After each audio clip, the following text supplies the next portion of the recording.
பார்க்கும்போது என்ன பார்த்து எல்லாம் சிரிச்சா இல்லையா? ஆடு காட்டி வேங்கை அப்படின்னா என்ன? ஒரு வேங்கை ஒரு புளிய ஓசுக்கத்தையோ குடிக்கணும்னா எப்படி குடிப்பா?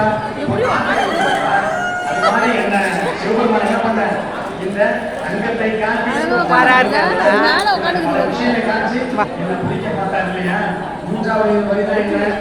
ஓடு காட்டி யானையை கொஞ்சம் விட்ட கொச்சவார் அப்படின்னா என்ன அர்த்தம்?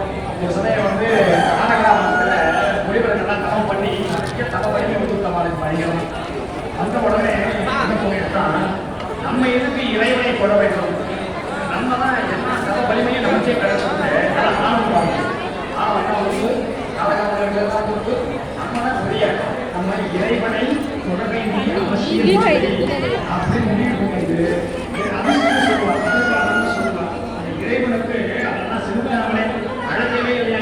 கோவில்ல இருக்கிறாங்க, நான் பேசுறேன். பெரிய யாகம் வளர்க்குறேன் சிவபெருமான் பார்த்துட்டாரு.